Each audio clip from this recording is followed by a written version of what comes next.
Hi friends. അപ്പോൾ ഇന്നലെ എൻ്റെ മോള് സ്കൂൾ വിട്ട് വന്നതും അവൾ ആദ്യം ചോദിച്ചതമ്മ എനിക്ക് കാലാൻ ഉണ്ടാക്കി തരുമോയെന്നാണ് കേട്ടോ. എന്നാൽ പിന്നെ രാത്രിയിലേക്ക് കാലാൻ ഉണ്ടാക്കാമെന്ന് വിചാരിച്ചു. കാലാൻ എന്ന് പറയുന്നത് സൗത്ത് ഇന്ത്യൻ ഒരു സ്ട്രീറ്റ് ഫുഡാണ് കേട്ടോ. നല്ല ടേസ്റ്റാണ് ഇത് കഴിക്കാനായിട്ട്. നാട്ടിലൊക്കെ ഉള്ളപ്പോൾ ആണെങ്കിൽ നമ്മൾ ഷോപ്പിൽ നിന്ന് തട്ടുകടയിൽ നിന്നൊക്കെ മേടിച്ച് കഴിക്കാറുണ്ട്. അപ്പോൾ ഇവിടെ വന്നതിന് ശേഷം നമുക്ക് അതൊന്നും കിട്ടാനില്ല. അപ്പോൾ നമ്മൾ വീട്ടിൽ തന്നെ വല്ലപ്പോഴൊക്കെ ഉണ്ടാക്കി കഴിക്കാറുണ്ട്. നല്ല ടേസ്റ്റാണ്. എപ്പോഴൊന്നും ഉണ്ടാക്കി കഴിക്കാൻ പറ്റില്ല കേട്ടോ. കാരണം നമ്മൾ മൈദയൊക്കെ ഉപയോഗിച്ചിട്ട് ഉണ്ടാക്കുന്നൊരു ഫുഡ്, എന്താ പറയുക, ഒരു സ്ട്രീറ്റ് ഫുഡാണ് കേട്ടോ ഇത്. അപ്പോൾ നല്ല ടേസ്റ്റാണ്. വല്ലപ്പോഴൊക്കെ കാലാൻ ഉണ്ടാക്കുന്ന ഈ ഒരു റെസിപ്പി ഞാൻ ഇതിൽ ചെറിയ രീതിയിൽ കാണിക്കുന്നുണ്ട്. ഡീറ്റെയിൽഡ് വീഡിയോ നമ്മൾ ഓൾറെഡി അപ്ലോഡ് ചെയ്തിട്ടുണ്ട്. ലിങ്ക് ഡിസ്ക്രിപ്ഷനിൽ കൊടുക്കാം കേട്ടോ, ആവശ്യമുള്ളവർക്ക് കാണാം. ഇതിൻ്റെ ഇൻഗ്രീഡിയൻസ് ഒക്കെ തപ്പി നോക്കിയപ്പോഴാണ് നമുക്ക് ഇതിലേക്ക് മെയിനായിട്ട് വേണ്ടിയിട്ടുള്ള ഒരു ഇൻഗ്രീഡിയൻസിൻ്റെ കുറവ് കണ്ടത് കേട്ടോ. അത് വേറൊന്നുമല്ല, സോയ സോസാണ്. നോക്കിയപ്പോൾ സോയ സോസ് കഴിഞ്ഞിരിക്കുന്നു. ഇതിൻ്റെ കവറിൻ്റെ കളറ് കാരണം കൊണ്ട് തന്നെ എനിക്കിത് ഉണ്ടോ ഇല്ല എന്നുള്ളത് അറിഞ്ഞില്ല. പിന്നെ ഇത് പെട്ടെന്ന് ഉണ്ടാക്കണം ഉള്ള ഒരു സ്റ്റേജ് എത്തിയപ്പോഴാണ്, ഇൻഗ്രീഡിയൻസ് നോക്കിയപ്പോഴാണ് സോയ സോസ് ഇല്ല എന്നുള്ളത് അറിഞ്ഞത്. എന്നാൽ പിന്നെ നമുക്ക് ആ സോയ സോസ് വീട്ടിൽ തന്നെ ഉണ്ടാക്കാമെന്ന് വിചാരിച്ചു കേട്ടോ. പെട്ടെന്ന് ഉണ്ടാക്കുന്നത് മേടിക്കാനുള്ള സമയമൊന്നും ഉണ്ടായിരുന്നില്ല. എന്നാൽ പിന്നെ വീട്ടിൽ ഉണ്ടാക്കാമെന്ന് വിചാരിച്ചു. അപ്പോൾ അതിൻ്റെ റെസിപ്പിയാണ് ഇന്നത്തെ നമ്മുടെ ഈ ഒരു റെസിപ്പി കേട്ടോ. അപ്പോൾ സോയ സോസ് ഉണ്ടാക്കുന്നതിന് വേണ്ടിയിട്ട് ഞാനിവിടെ എടുത്തിട്ടുള്ളത് 1/4 കപ്പ് ഷുഗറാണ്, പഞ്ചസാരയാണ് എടുത്തിട്ടുള്ളത്. ഇതൊന്ന് എന്താ പറയുക, ഹൈ ഫ്ലെയിമിൽ തന്നെ ഷുഗർ ഇട്ടൊന്ന് മെൽട്ടായി തുടങ്ങുമ്പോൾ നമ്മൾ ലോ ഫ്ലെയിമിലേക്ക് മാറ്റുക. അതിന് ശേഷം നമ്മൾ ഈ ഒരു പഞ്ചസാര നല്ല പോലെ കാരമൽ ചെയ്തെടുക്കണം. നമ്മൾക്ക് എത്രയാണോ കളർ ആവശ്യം അതിനനുസരിച്ച് ഡാർക്ക് ചെയ്തെടുക്കുക. അപ്പോൾ കരിഞ്ഞു പോവാതെ നോക്കണം. അതിന് വേണ്ടിയിട്ട് സിമ്മിലിട്ട് തന്നെ നമ്മളിതൊന്ന് നന്നായിട്ട് എന്താ പറയുക, കളറിനനുസരിച്ച് നമ്മളിതൊന്ന് കാരമൽ ചെയ്തെടുക്കുകയാണ് ചെയ്യുന്നത് കേട്ടോ.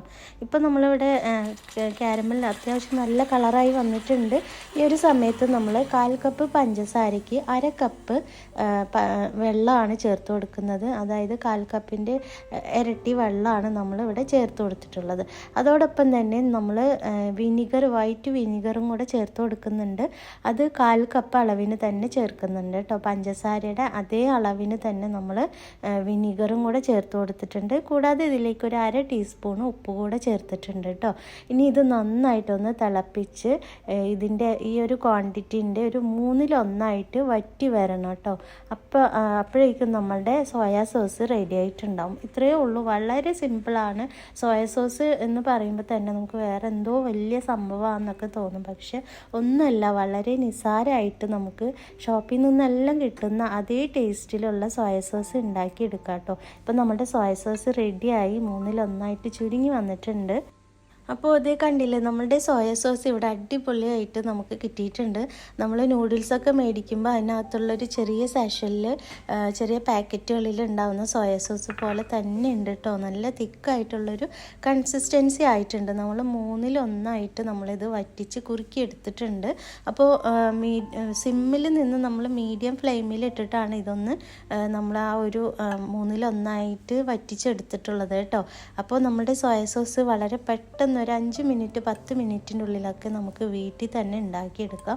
അപ്പോൾ ഇതില്ലാന്ന് വെച്ചിട്ട് നമ്മൾ വല്ലപ്പോഴൊക്കെ ചൈനീസ് ഡിഷൊക്കെ, ചിലപ്പോൾ ഫ്രൈഡ് റൈസ് അല്ലെങ്കിൽ പോപ്കോൺ, ചിക്കൻ പോപ്കോൺ, അങ്ങനെ ഉള്ള കാര്യങ്ങളൊക്കെ ചെയ്യുന്ന സമയത്ത് നമുക്ക് സോയ സോസ് അപ്പോഴൊക്കെ ആയിരിക്കും അന്വേഷിക്കുക. അപ്പോൾ ഇല്ലയെന്നുണ്ടെങ്കിൽ നമുക്ക് വളരെ സിമ്പിളായിട്ട് ഇൻസ്റ്റൻ്റായിട്ട് ഉണ്ടാക്കി നമുക്ക് യൂസ് ചെയ്യാം കേട്ടോ. നല്ല എളുപ്പമാണ്. അപ്പോൾ നമ്മുടെ സോയ സോസ് ഇവിടെ റെഡി ആയിട്ടുണ്ട് കേട്ടോ. അപ്പോൾ ഇന്ന് നമ്മൾ ഉണ്ടാക്കുന്നത് കാലാനാണ്. കാലാൻ്റെ നേരത്തെ പറഞ്ഞ പോലെ തന്നെ നമ്മൾ ഓൾറെഡി ഡീറ്റെയിൽഡ് വീഡിയോ അപ്ലോഡ് ചെയ്തിട്ടുണ്ട്. അതുകൊണ്ട് തന്നെ ചെറിയ രീതിയിൽ ഞാനിവിടെ ഇന്ന് കാണിക്കുന്നുണ്ട് കേട്ടോ. അപ്പോൾ ഡീറ്റെയിൽഡ് വീഡിയോൻ്റെ ലിങ്ക് ഞാൻ ഡിസ്ക്രിപ്ഷനിൽ കൊടുക്കുന്നുണ്ട്. അപ്പോൾ അത് കാണണമെന്നുണ്ടെങ്കിൽ ഒന്ന് കണ്ടു നോക്കുക. നല്ല ടേസ്റ്റുള്ള റെസിപ്പിയാണ്, നമുക്ക് വീട്ടിലുണ്ടാക്കാം. ഇപ്പോൾ ആണെങ്കിൽ പാലക്കാട് ഭാഗത്തൊക്കെ നമ്മുടെ ഈ ഒരു കാലാൻ്റെ റെസിപ്പിയൊക്കെ തട്ടുകടയിൽ കിട്ടാറുണ്ട് കേട്ടോ. ഞാൻ നാട്ടിൽ പോയപ്പോഴൊക്കെ ഞാൻ പാലക്കാട്, എൻ്റെ നാട് പാലക്കാടാണ്, അപ്പോൾ അവിടെയൊക്കെ കിട്ടുന്നുണ്ട്. ഇനി വേറെ എവിടെയെങ്കിലുമൊക്കെ ഉണ്ടോയെന്ന് എനിക്കറിയില്ല കേട്ടോ. അപ്പോൾ ഇത് നമ്മൾ ഉണ്ടാക്കിയെടുത്തിട്ടുള്ള സോയാ സോസാണ് നമ്മൾ ഈ ഒരു കാലാനിലേക്ക് നമ്മൾ ചേർത്ത് കൊടുക്കുന്നത്. കണ്ടില്ലേ, നല്ല തിക്നെസ് ഉണ്ട്. അപ്പോൾ ഇതാണ് നമ്മൾ ഇന്ന് ഉണ്ടാക്കിയ കാലാൻ്റെ റെസിപ്പി കേട്ടോ. കണ്ടു നോക്കണേ.